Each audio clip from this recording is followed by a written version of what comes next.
Yo, what's good? What's up? We're now 3 episodes deep into my pick for best new anime of the year. Gachiakuta is legit trash, bro. I'm really enjoying the lore and the pacing of the series. It's not desperately rushed, and we already have so much more character connection to Rudo than we do to dudes like Jinwoo. Jinwoo who, bro? Bro is just an overpowered NPC. I didn't quite make a video for episode 2 of Gachiakuta, and right after episode 2, we had a break for about a week because of Japan's elections, right? But we're back in the trash, dude. So let me give you a quick update on this episode 2. If you're following, we left episode 1 in the darkness. Bro got sentenced to the pit of garbage and we got left with our jaws on the floor after seeing the colossal beast made of trash, right? Dude had to run for his life, tried to find the courage to survive in this nasty as fuck environment. He can hardly survive just breathing in this toxic waste, but he's slowly adapting. He's always been trashy, so why the fuck not? Mans can hardly breathe, and he's about to become part of this trash beast. But he remembers he's got some deeper purpose, and he begins to curse at this shitty place and this ugly trash beast. That's when he unlocks some dormant power within him, grabs this pipe, and he becomes strong enough to whack this beast away. And just in the distance, we got this mysterious umbrella man, right? Rudo, he just starts acting up. At this point, bro just became one with the trash and he's taking all of this toxic smug in. He's fast, he's strong now. Where the fuck did this come from though? Yo, but now he's ready to beat the stink out of all of these monsters if he has to. He gets wiped out though, and then, oh no, he starts almost being dead, but he won't let that stop him, at least not yet. On his first day in the pit, bro took down a trash beast. How? I think we're about to learn that it has something to do with these gloves. Yeah, but of course these pieces of shit can regenerate, right? And just before some danger happens, Umbrella Man, he shows up and starts beating on bro as well, but then he gives him this gas mask, and then these two idiots, they get into one. Rudo is making way too much noise, and these trash beasts, they're attracted to sound. This kid, he gets so fucking annoying that this other dude, he begins to yell as well, and he doesn't even want to be making any noise. He begins to yell, and then he goes off on bro.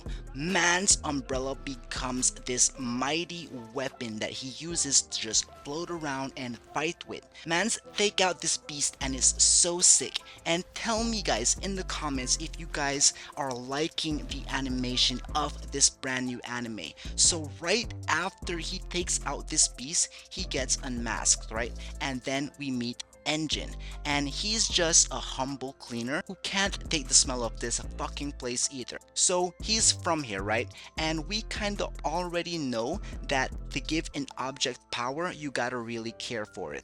That is the entire gist of this story. So Enjin decides to put Rudo through this power awakening test or something like that, and he sets him out as bait in these chains, and these normal looking dudes come up out of nowhere who turn out to be straight up psychos who want to sell Rudo's body parts on the market because he's like this rare spherite, right? And mans just end up going berserk. And this part gets really wild, dude. Man's stuffing this sausage down his throat, and bro won't take this disrespect no more, dog. He ripped this man's bones right off his fingers. Damn, this shit is just so psycho. He just mashed up the fucking spot. His powers get unleashed and he starts controlling these chains.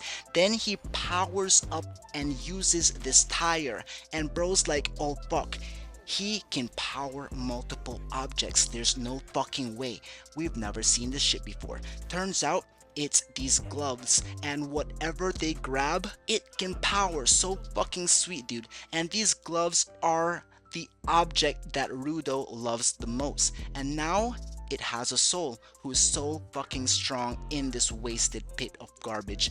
So then, Enjin says he can explain what's going on if he comes to work for them with the cleaners. But being one of these cleaners is just not what Rudo is after, and right after episode 2 ends, bro just gets sadly turned down. Yeah, and that's a quick recap of episode number 2. So let's get quickly caught up with episode number 3 before the next one comes out. And we open up with a new character on the roof on the phone with Enjin. And Enjin, well, he's got Rudo at this insane doctor lady making sure he's going to live. The doctor says, you gotta thank that nice man for keeping you alive, boy.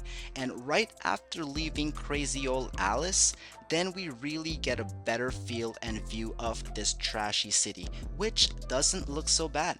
After all, this is the ground, right? The Sky People have just been dumping trash for generations now, completely careless with their damage.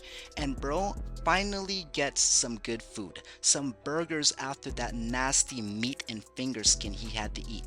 But he actually paid for this because our dude Enjin over here went and sell his spare right clothes to pay for the doctor visit and of course this food. And then we get our first ever ground life crash course.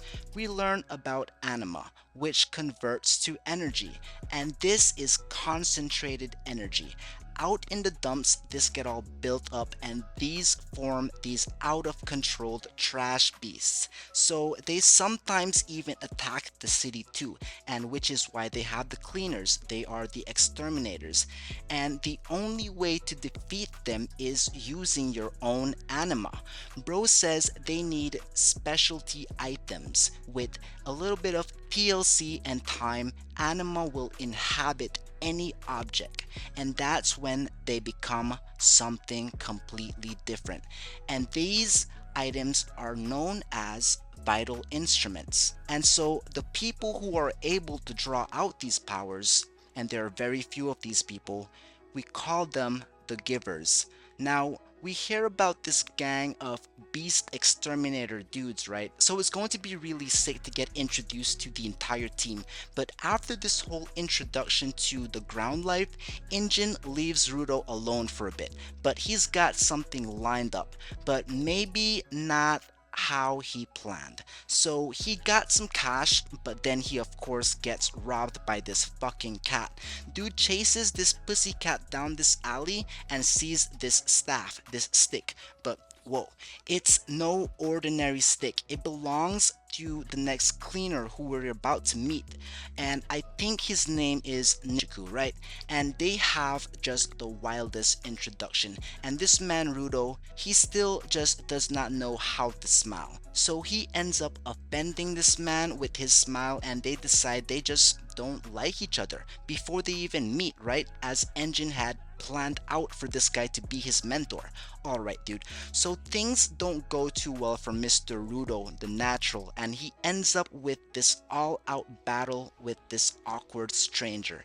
Now Rudo, he's really just trying to get some intel so that he can get back to the sphere, right? But Nijiku doesn't like to hear that. He's just hanging around with them so that he can achieve his own selfish goal. So they start going at it. And remember, Rudo does not quite know exactly how his powers work yet, so Mans is just winging it at this point.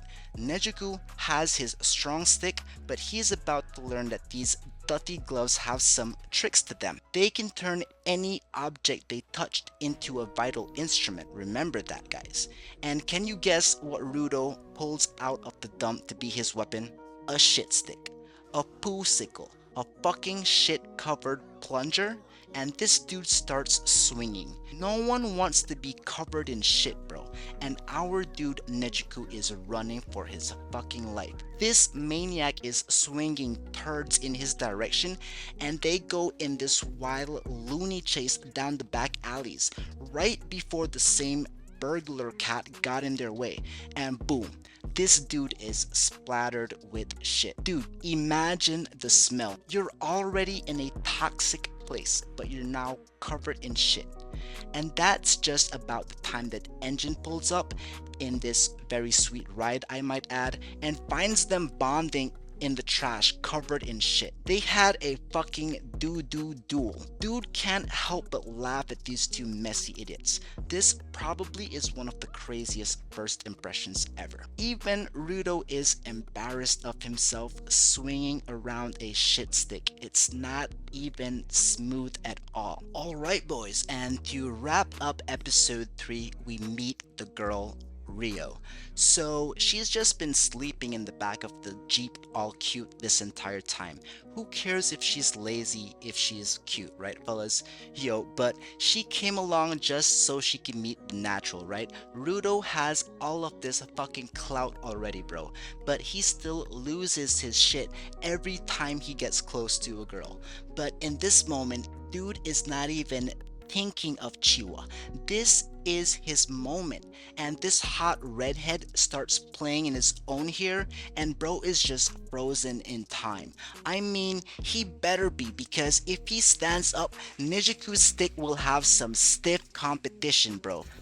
So that's it for this episode, guys. See you guys right back here for episode 4. And I also want to throw my thoughts out there on One Piece and some other anime that I'm watching, and also the ones being recommended to me by you guys. Hey, and thanks for watching, and if you've made it to the end of the video, make sure to leave a like and subscribe to my channel. Let me know in the comments what you guys think of Gachiakuta and any other animes that you're watching. I'd really like to hear. Alright guys, see you next time. Bye.